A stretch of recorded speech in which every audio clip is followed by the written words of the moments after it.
Hey y'all, I just wanted to make a quick video about some of my soaps. I hope everyone had a really good Thanksgiving. We did. I hope you all found something in your life to be thankful for. I know that a lot of people have a lot of things and they sometimes overlook those things. Like, I don't really like the house that we live in, but I'm thankful to have it because I would be out on the street if I didn't. So, anyways, moving back to my soaps. I wanted to show you what I had done. Before Thanksgiving, I made 3 batches of soap. Now, this soap recipe that I used for this, and this is a soap recipe that I got from somebody online, and I don't like it. I don't like the recipe at all. I'm not going to say who I got it from or where I got it from, but I don't. I mean, it looks okay. It holds the fragrance okay. Excuse me. Excuse me. I'm sorry. I've been sick the past couple days. It's okay, but it's already really hard, and I just cut it yesterday. Okay, let me tell you what I made first. This batch here is a citrus blend. I mixed lemon, orange, and grapefruit in this. And the grapefruit overpowers it, even though I didn't put a whole lot of grapefruit in there. So if you like grapefruit, this would be the soap that you would get. Or if you like citrus, I only made this small batch of 8 bars, and I am going to trim the top. See how it's pointed on each end like that? I'm going to trim that up so it's more square. But you can see it's a huge bar like all of my soaps. I like the huge bars. I do not think that $5 for a bar of this soap is too much, especially since if you cut it right down the center here, that equals 2 bars of regular store-bought soap. This batch over here, this is honeysuckle, and I used a little flat box for this.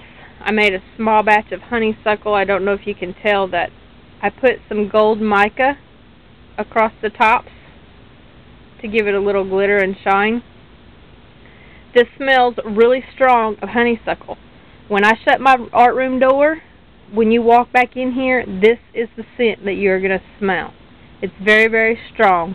So these little tiny bars, one of these would make your whole bathroom, if you have an extra large bathroom or if you have a small bathroom that connects to a hallway, this one little bar will make that whole entire area smell like honeysuckle. So if you like honeysuckle, this is for you. And I'm not sure what I'm going to charge for these. I may not even sell these. I made most of this soap for my Christmas baskets.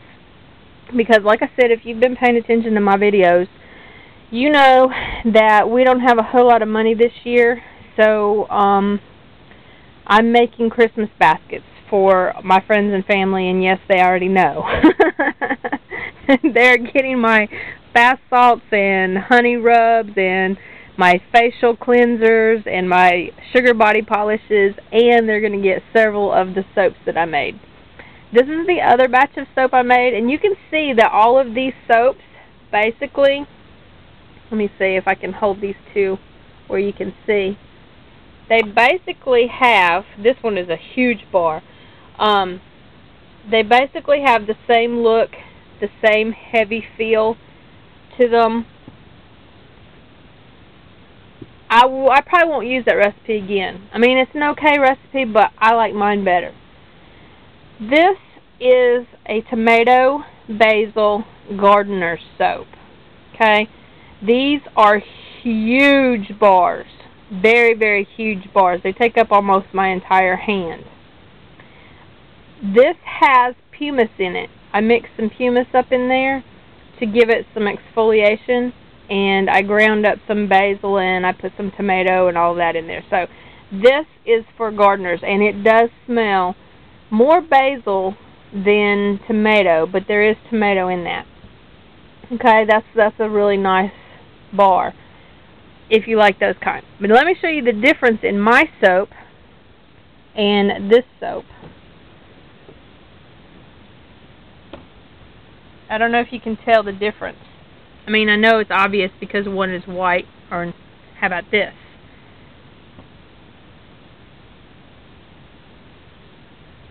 These are more solid soaps, I guess you could say. My soaps are more translucent, I guess. They have like a, I don't know, they're still really heavy. They're still really big and thick. My God, I love this blueberry soap. I cannot get enough of this. I made an extra huge batch. This is my first batch. I have 2 bars of this left. That is all. I need to go in and change my Etsy store because I've sold some more of those. And this is my second batch. It's still not cured all the way, but the color didn't come out the same. But it smells just as good, and it's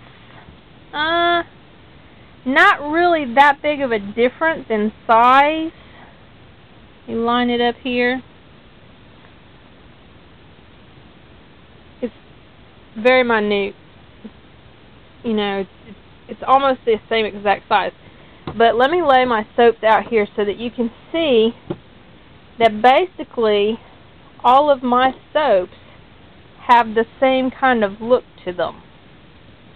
And I really, really like the recipe that I came up with. I mean, I've taken recipes from other places on YouTube. I guess this video is not going to be a quick one. I thought it would be. But I wanted to go in and explain some of my soaps. Let me move my chair out of the way. I wanted to explain some of my soaps to you because there's plenty of recipes online and in books that you can find and experiment with. Oh, and here's another one. You see how they look? They have their own special, unique look to me. Mine are all natural oils. There's no like beef tallow or lard or anything in my soaps. It's all, you know, olive oils and coconut oils and, you know, stuff like that, and glycerins and vitamin E. And they have a really good scent. They're not too overpowering, just enough to me, because I don't like anything that's too strong, because I get headaches from very strong smelling colognes or perfumes. So most of mine have a faint scent. Now my blueberry is a little bit stronger because I love blueberry smells. Anything that smells like blueberry, I love it. So I have my blueberry sitting on my top shelf. There's a bookshelf kind of thing in my hallway. Well, it's the one that was in here, and I moved it to my hallway just for my soaps, and I've already completely filled it up. And all of this soap in here, I don't know where to put it because I'm out of space. I don't know where to put my soap. Some of y'all better start buying some soap so I have room to make more.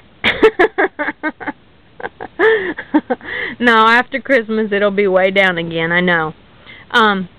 But as I was saying about the blueberry soaps, this is on my top shelf in the hallway, and when you walk down my hallway, go into my bedroom, this is what you smell. You smell the blueberry, and it smells fantastic. I know I keep talking about it, but it smells so good. This is the, what did I make this soap as? You know what, I'm going to have to look at my, oh, this is my rosemary mint. Oh, and my God. Wow, that has really turned into a good smell sitting there curing. When it first came out, I didn't really like it.